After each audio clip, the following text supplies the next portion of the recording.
portrait of a happy father. Lively, optimistic, determined to survive and succeed even as the corporate suits clamor for his termination. My father, thanks to me, was convinced we'd hook the big recruit and the business would be saved. The battle, as he put it, was all but won. Portrait of a happy theater couple, much as we were long ago in the Bella Puck 1990s East Village. Now it was stinky post-recession Flushing, of course, and we were older, but somehow it felt like we'd traveled back in time.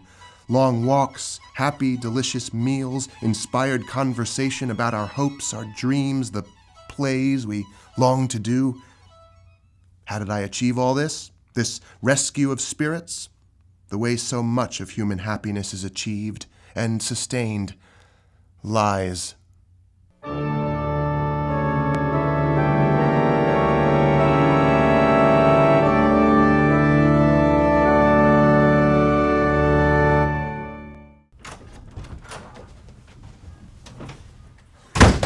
Are you gonna explain that or what? What? What just happened at the theater? You heard what I told Mary. That can't possibly be the truth. The guy didn't recognize me, that's all. You ran out of there like a thief. Why? I was sorry for scaring him. Shit. Great headache. Look, Lydia, you're right. It wasn't that I scared him. The truth is, there are a lot of tense negotiations going back and forth right now. A lot of very potentially big people involved in this, and everybody gets crazy when they think they have a hit on their hands. So Spencer did not want me to go down there today, not until all the I's were dotted and T's are crossed. He's playing hardball with the backers and the theater owners. He's talking extension. Extension. This may run open-ended, go to equity contract and run indefinitely, so he's tense. This play. Yeah. That can't be true. Who would back this play? Mark, may I speak to you? I didn't want to say anything prematurely. You know how it is. So many disappointments over the years, so many near misses and almosts. It gets too painful to hope that anything big could possibly happen. So you stop hoping.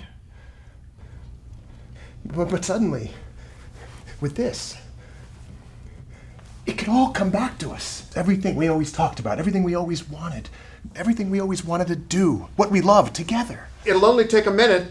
You don't think I hope what you're saying is true? That this weird play could actually become my job for a while?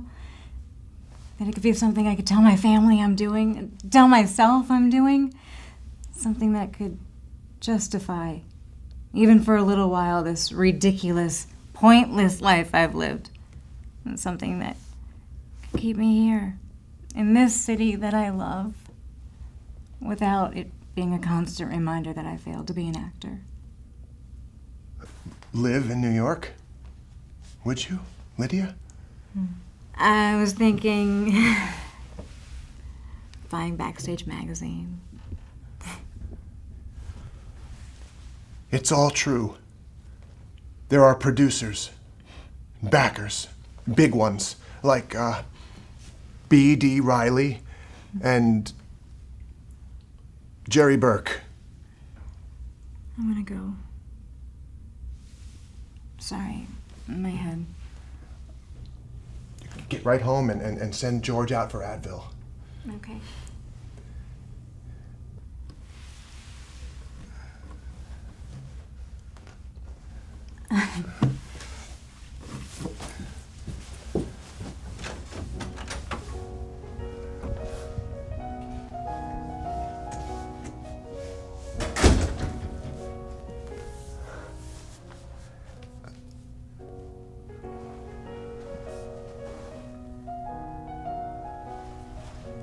I spoke to your father about this already.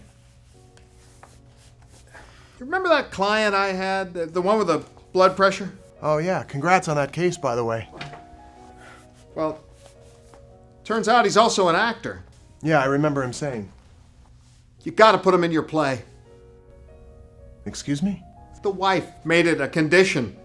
He gets cast, they sign the premium check. Are you serious?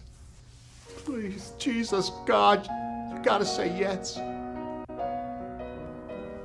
Yes. He'll play the time traveler.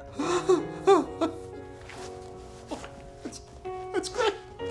That's wonderful news. I'll tell him right away. That's wonderful news.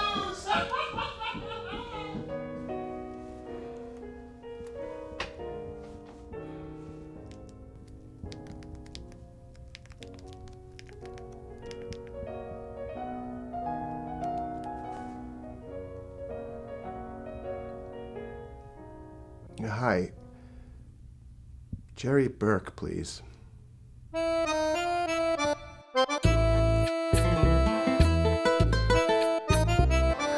babe, it's me. How are you? I'm sorry I missed your call. Oh, it's amazing, Meg. How great this feels. I'm really enjoying myself.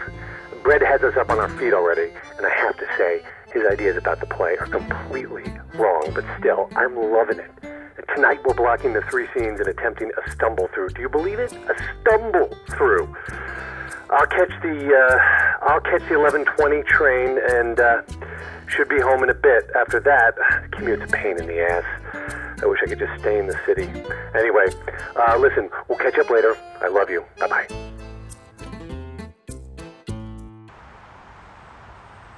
Hi, Jack. It's me. I got your message just now. Stumble through. Haven't heard that term in a long time.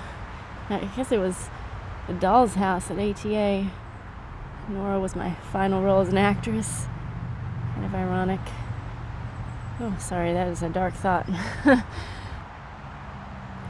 Anyway, I missed your call. I was dropping Margaret off at Extended Extra Help. Her teachers thought some of the 3rd graders could use some extra intense prep time for the 6 state exams. I got into a conversation with some of the parents in the parking lot. Not sure what it was about.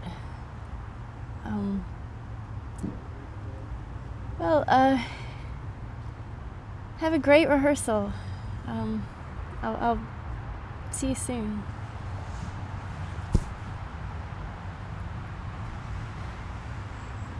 I'll just sit here.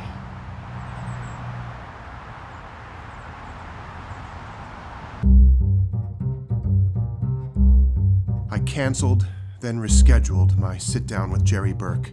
His place, night. The pressure had become too great. Lydia was settling in. She called an agent friend who'd just gotten back into the business after a nervous breakdown followed by a bout with major depression. She was so excited he agreed to meet, she got highlights, and on her credit card. She was living the life again, giving serious thought to staying here in New York, courageous and determined to live for what it is she loved most of all. The theater, I mean. Meanwhile, Spencer, after an epic apology, worked out a deal with Lindy. He'd accept Jack's $500 on condition we come up with the rest of the money at opening, which would have to be pushed up from February to 3 weeks from now. And alas, I go to sit before Gerald Richard Burke III, patron of the arts, great-grandchild of a robber baron who once owned the rights to any lumber that was sold in the East, 14 mansions in New England, and, it was rumored, 20,000 employees. He's rich as Croesus. And I need a donation. I'm out of options. I hadn't seen Jerry in years, but we picked up right where we left off.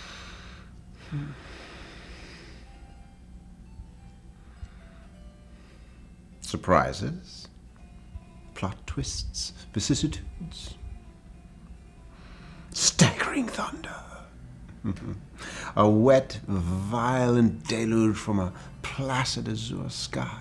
How we are dazzled. How we are reignited. This is central wonder, how it reminds us of our humility before this grand mystery. A sudden lance of hopeful glory striking through this fog of unknowing, of sullen resignation to defeat.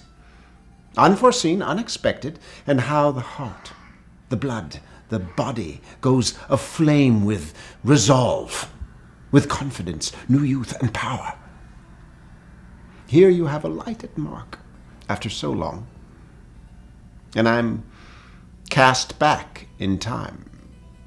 The chasm closed, your face unaltered by unrelenting time, Your skin still aglow. I am there.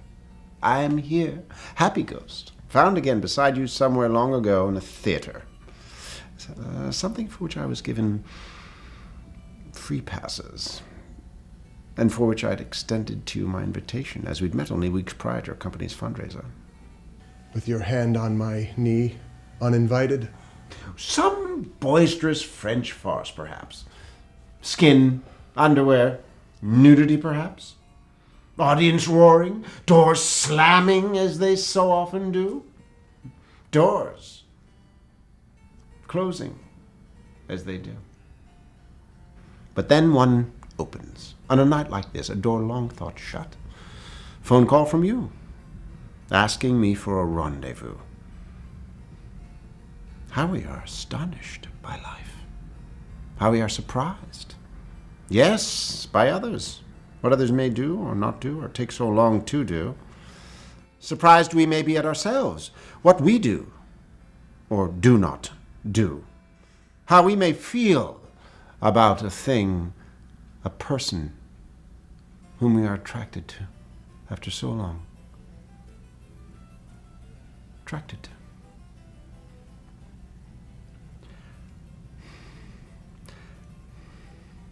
I want you to smoke. Take that. It's a cigarette.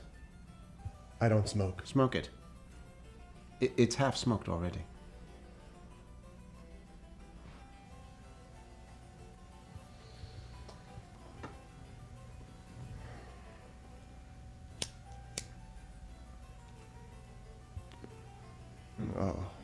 Head rush. My feet are swollen. Is it tasty? It's heavy.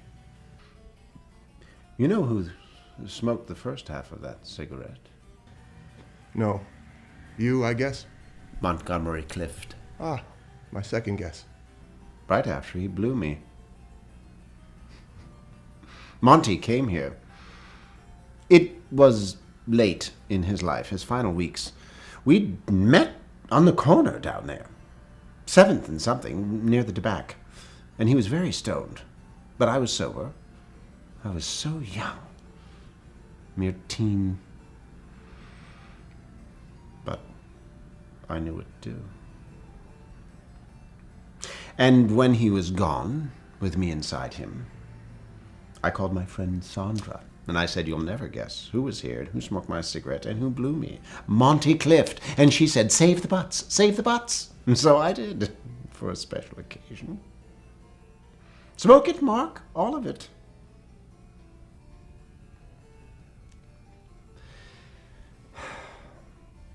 Where have you gone? Where had life taken you?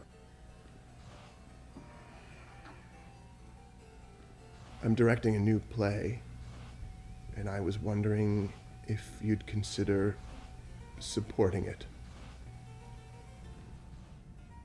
Here's a question for you. Are you? Or are you not? I don't understand the question. I hope you are. This time. And that you will.